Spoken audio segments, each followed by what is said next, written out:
Aliwa mo rin veteranong negosyante remedi ng bayong Kebalwan kay milyaring General Membership Meeting at BizMixer Activity ng Pampanga Chamber of Commerce and Industry Incorporated o PAMCHAM. Binuklat demo naman kasing may sabing pamikatagon karang non-members na ng Premier Business Chamber keti labot Kapampangan, ante mo karang magumpisa pa mo kang pamagnegosyo, empleyado ang pong estudyante. Miras lakay halos 600 ang tinagun kan General Membership Meeting at BizMixer Activity ang merapat ken Laos Group Event Center anyang Webis, February 8. Guest speaker yaking event Francis J. Kong ang metong karang top inspirational at business speakers keti Pilipinas. Kilala yan naman ni Kong ang timang broadcaster, columnista, book author at entrepreneur. Kaya importante po yung nag-aaral tayo, correct? That's why you gotta be thankful for Pampanga Chamber for doing this.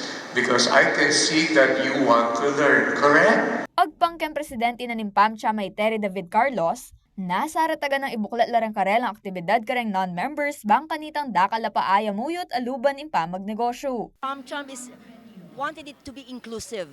So it's not just the members, we want to include also the non-members and students.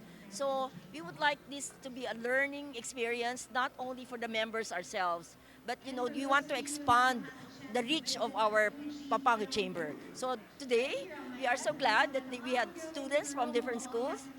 Agpang pakan David Carlos, bistaman maluwat no ken pamagnegosyo, pamurin tutok nang inkarelang kapag nasa na mabiyasa aldo-aldo at metong yakanoing milyaring General Membership Meeting at BizMixer event bang may palyari ita. We don't stop, trying to learn whatever of interest to us. So this one is something, maraming bago, no? Yung mind ni Francis kung talagang napaka-expand. I mean, it's so wide in terms of experience.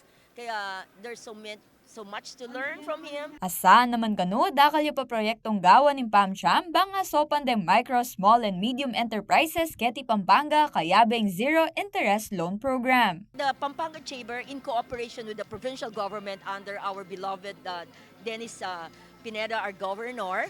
So this is something exciting which is called a Pampanga Loan Assistance Program. A lot ng budget ang provincial government ng 40 million pesos to be this is not a grant, it is a loan, no?